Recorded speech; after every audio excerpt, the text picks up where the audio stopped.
Assalomu alaykum. Payg'ambarimiz Muhammad alayhissalomning ummatlari.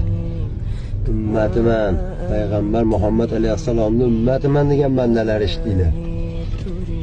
Ana shu oxirgi uyimiz bo'ladi. Knyazning uyida yashasangiz ham shu qora tuproqqa murojaat qilasiz bir kun. Kapada yashasangiz ham shu yerga murojaat qilasiz bir kun. Meni bitta gapim bilganim. Birovning haqqini yeb qo'yishdan qo'rqing. Kim bo'lsa bo'lsin, birovning haqqini yeb qo'yishdan qo'rqsin. Qolgani hech narsa emas. Birovning haqqini yeb yashayotgan bo'lsangiz, iloji boricha o'lmang, baxt chataq bo'ladi sizga. Iloji boricha o'lmang, bag'is chataq bo'ladi.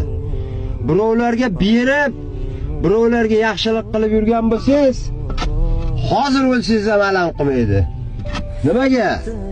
Bag'i zo'r bo'ladi, qo'rqmang. Birovning haqqini yeyishdan qo'rqing. Kimning haqqini yeyish? Yetim, yesir, beva, bechora, nogironlarning haqqini yeyishda. Oxiratingizni o'ylasangiz, Allohdan qo'rqsangiz, birovning haqqidan ham qo'rqasiz. Allohdan qo'rqmagan odam birovning haqqidan qo'rqmaydi. Bir kun kelib qolganini bilmay qoladi. Umr juda tez o'tyapti.